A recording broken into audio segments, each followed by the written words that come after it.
પિતૃએ તમારા માટે, તમારા દાદા દાદીએ, તમારા મમ્મી પપ્પાએ તમારા માટે જે બી કર્યું છે, પ્રોપર્ટી રાખી છે, કોની છે? એમના મહેનતની છે ને. દાદાના કે દાદીની જે બી હોય એમના મહેનતનું છે ને, એમના હકનું છે ને. તે એમના હકનું કદાચ આજે તમે એમના ઘરમાં રહેતા હોય અને આજનો માણસ 12 મહિને હરખો પિતૃઓનો શ્રાદ્ધ નાખતા જોર આવે, ચોથી તમારું ભલું થાય. આ જ્ઞાન નથી, અજ્ઞાનતાના કારણે ગોડા બધા દુઃખી થાય. અજ્ઞાનતાના કારણે દુઃખી થાય. કોઈ દાડે એવું થાય છે કે લાય અમથા તો આમ પિક્ચર જોવામાં અને અમથી આગા પાછા ફરવામાં અને સારો મોબાઈલ લાવવામાં તો અમથા 50,000 બગાડ નાખો. પણ કોઈ દાડે એવી ઈચ્છા દિલથી થાય છે કે લાય આજે કઈ નહીં તો વધારે 100 રૂપિયાની તે ચકલાન ચણ મારા પિતૃઓના નામથી નાખું. આ 100 રૂપિયાના ચકલાન ચણ મારી માતાજીના નામથી નાખું.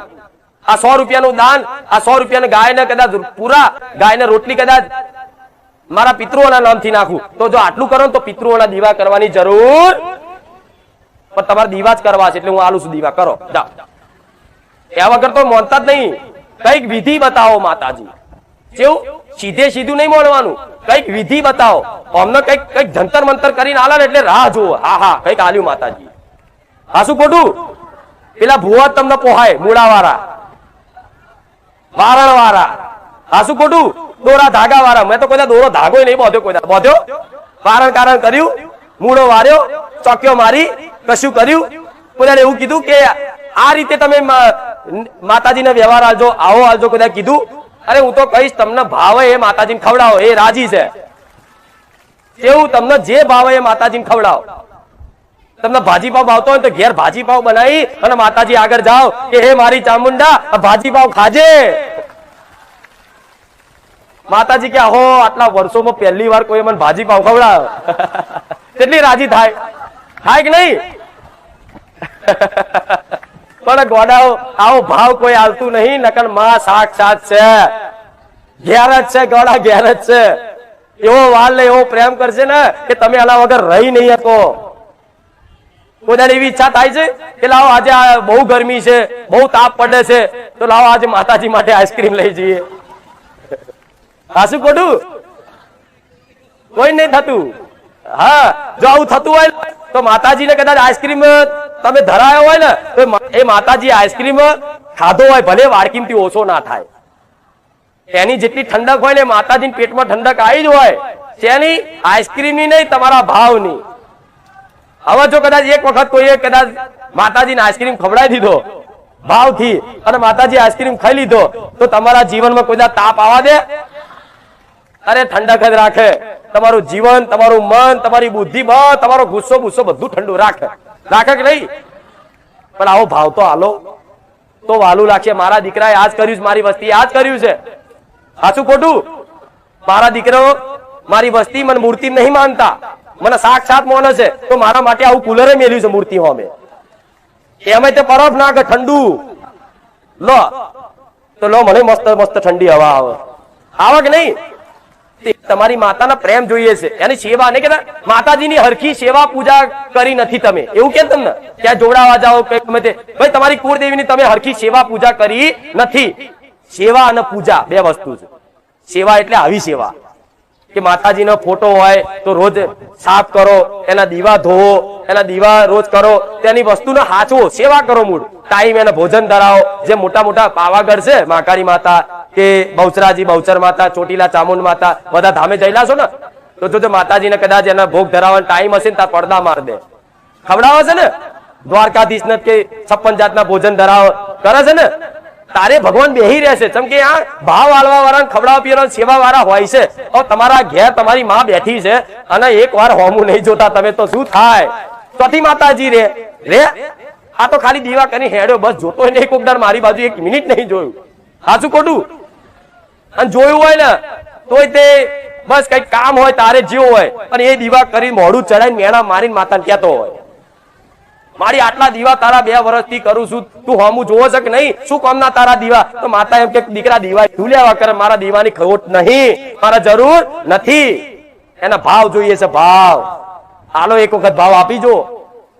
વડા મહારાજ જેવી માતા કોઈ નહીં શીખવાડો મળે આવું.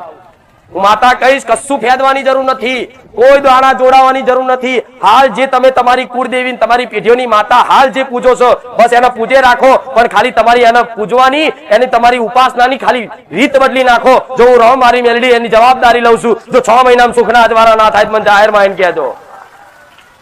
જે એની એ જ માતા છે, એના એ જ દીવા છે, છતાંય તે ખાલી તમારા એની ઉપાસના એની ભક્તિ કરવાની ખાલી થોડી રીત હું જે બતાવું છું એ પ્રમાણ કરો. જો 6 મહિના થાય અને ગોડા મને માતાને કહેવા આવજો જાહેરમાં માં તું બોલી ના બન્યું નહીં. એક વ્યક્તિ ના મળે ગોડા, એક વ્યક્તિ ના મળે. માતાજી દયાળુ કૃપાળુ જ હોય છે. કે છે ને દયાનો સાગર, એના જેટલી દયા છે ને એનો કોઈ પાર નથી. તો શું તમારી દયા મન માતા ના આવતી હોય એક સોલંકી પેઢીની દેવ તરીકે, તો તમારી કુળદેવી દયા નહીં આવતી? આવે છે ને? તો તમારી કુળદેવી દયા આવે છે, પણ કુળદેવી એવું કે છે કે દીકરો છે ને ક્યારેય તે સાચા ભાવથી મને મોની જ નહીં, મને પૂજી જ નથી. બસ ખાલી લોકો જેમ કરતા હોય દીવાબત્તી, જાણે દીવાબત્તી કરવું માણસોને એક બોજ લાગે. કેવું 2 ટાઈમ કરવાના કીધા હોય ને ભુવાજીએ કે ભાઈ તમારી માતાજીના 2 ટાઈમ દીવા કરજો, તે ભુવાજીની વાત મગજમાં રાખે, 2 ટાઈમ દીવા કરવા એટલું જ રાખે, લો કરી દીધો. કોઈ માતાજીએ બતાવ્યું હોય ને કે આ વ્યવહાર કરજો તો વ્યવહાર કર, માતાજી કરી દીધો. પૂછો શેનો વ્યવહાર હતો? સારું એ તો સારું યાદ નહીં, પણ તમે કઈક શીખોતર માનું કહેતા હતા. લો બધું જીવ પાણી. આ શું ખોટું? એટલે તો કોઈ વિધિ જ નહીં બતાવવાની. બતાવું છું એનું કારણ છે, અને વિધિની કોઈ જરૂર નહીં. હું માતા એવું જાહેરમાં કહું છું કે મારા દીકરાને સાથીઓ દોરતા નતું આવડતું. જયારે પહેલી વાર કદાચ સાથીઓ દોરવાનો થયો ને તો મારા દીકરાએ ઊંધો સાથીઓ દોર્યો તો. બોલો, આમ ઊંધો દોર્યો. આજુબાજુ વાળા હોશિયારો વાળા હોય ને તો એ હસ્યા ખરા, જો ને કે માતાજી આવે છે ને સાથીઓ દોરતા નહીં આવડતું. તો મારા દીકરાને ભાવ હતો ને, પણ મને એનો સાથીઓ ગોડા વાલો લાગ્યો, ભલે એને ઊંધો દોર્યો. શીખવાડ વાળું મારા હોય ને, એટલે તમે પૂજા પાઠમાં કોઈ પણ જાતની ભૂલ થતી હોય ને તોય માતાજી નથી જોતા. આરતી દીકરો ઊંધી ઉતારતો હોય એ ના જોવે, પણ દીકરો આરતી ઉતારે છે બસ એનાથી એને પ્રસન્નતા થાય છે. આ શું ખોટું? હું તો કહીશ જો ભાવ હોય ને તો ગોડા નયા વગરે તે માતાને જઈ આગળ દીવાબત્તી કરો ને તો એના ભરસેટ નહીં હળતી. પણ આવું કહું તો ગોડા દયા વગર ચાલુ કરી દે બધાય. પણ આ તો ભાવની વસ્તુ છે, ભાવની વસ્તુ છે. ભાવ હોય ત્યાં કશા જ નીતિ નિયમો રેણી કેણી કશું કામ નહીં આવતું. પણ ભાવ હોય તો, જો ભાવ નથી તો નીતિ નિયમ મુજબ કરવું જોઈએ. આમ તો નીતિ નિયમ મુજબ જ કરવું જોઈએ, પણ આ તો ભાવની વસ્તુ છે. માતાજી કઈ રીતે પ્રસન્ન થાય છે એ દીકરાનો વાલ જોવો છે. શું જોવો છે? વાલ જોવો છે. અને એને એવું પરમ સુખ આલવું છે કે એનો અનુભવ હજુ કલ્પના નહીં કરી તમે. જેવી તમારા વિચારો નહીં આવ્યું એવું સુખ આલવું છે એને. તમારી બુદ્ધિ તો આટલી જ હોય ને, મનુષ્યની બુદ્ધિ વિચારવાની આટલી જ હોય ને. હવે આટલી બુદ્ધિથી માણસ માંગે છે આટલું જ. અને માતાજી તો શું કહું હવે, એટલો બધો સુખ આલવું છે, એટલી બધી શાંતિ આલવી છે ને કે તમને જોઈને કોઈક સુખી થાય. બોલે આજ મારા દીકરા કોઈક જોઈ જાય ચો આનંદિત સુખી થઈ જાય.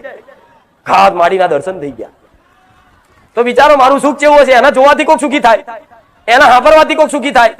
એને કોઈક અત્યારે તમે અવાજ તો મારા દીકરાનો છે, બોલવાનું તો એના શરીરે છે, છતાંય જો કદાચ મારા દીકરાના અવાજથી બોલતી હોય અને એના અવાજમાં હું મેલડી ભલે બોલું છું, પ્રેરણાદાયક શક્તિ બની, પણ તમને વાલું લાગે છે ને તો મારા દીકરાએ મારી ભક્તિ કરીને મારી સુખનો એના અંદર અનુભૂતિ છે ને એ અનુભૂતિનો પ્રભાવ છે ને એટલે તમને વાલું લાગે છે.